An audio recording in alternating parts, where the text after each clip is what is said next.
ನಮಸ್ಕಾರ ವೀಕ್ಷಕರೇ, ಶ್ರೀ ನ್ಯೂಸ್ ಕನ್ನಡಗೆ ಸ್ವಾಗತ. ನಾನು ಅಶ್ವಿನಿ.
ಅವನಿಗೆ ಆಕಳ ಎಮ್ಮೆ ಎತ್ತ ಒಂದು, ಎರಡನೇದ್ದು ಹೊಲದಾಗ ಗೆದ್ದದ ಹುಳ ಇರ್ಬೇಕು ಸಾಕಷ್ಟು, ಆಮ್ಯಾಗ ಅನ್ಯ ಕ್ರಿಮಿಕೀಟಗಳು ಇರ್ಬೇಕು, ಮಿತ್ರ ಕೀಟಗಳು, ಬೆಳೆಗಳಿಗೆ ಮಿತ್ರರಾಗಿರುವಂತ ಕೀಟಗಳು ಇರ್ಬೇಕು ಮೂರು.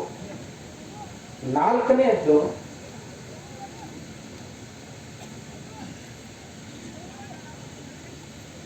ಅವನಿಗೆ ಬೇಕಾದಂತ ನೀರು ಇರಬೇಕು.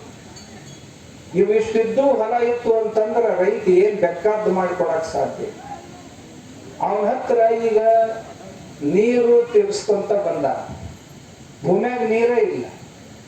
ಮೊದಲ ಹಳದಾಗ ಬ್ಯಾಸಿಗಾಗ ಹಿಂಗ ಒಂದಾರ ವರ್ತಿ ತೆಗದ್ರೆ ಒಂದು ಫೂಟ್ನಾಗ ನೀರು ಸಿಕ್ತಿದ್ದು ಬ್ಯಾಸಿಗಾಗ. ಈಗ 1200 1300 ಫೂಟ್ ತೆಗದ್ರೆ ನೀರು ಸಿಗೋದು ಕಷ್ಟ ಆಗೈತಿ. ಇದ್ದ ನೀರು ಏನು ಬರ್ತೈತಲ್ಲ ಅದ್ರೊಳಗೆ ಬರೀ ಎಲ್ಲ ಆರ್ಸೆನಿಕ್, ಎಲ್ಲ ರಸಾಯನಗಳಿಂದ ತುಂಬೈತಿ. ಆ ನೀರು ಹೊಲಕ್ಕೆ ಬಿಟ್ರೆ ಯಾವ ಬೆಳೆಗಳ ಬೇರು ಚಲೋ ಇರಂಗಿಲ್ಲ.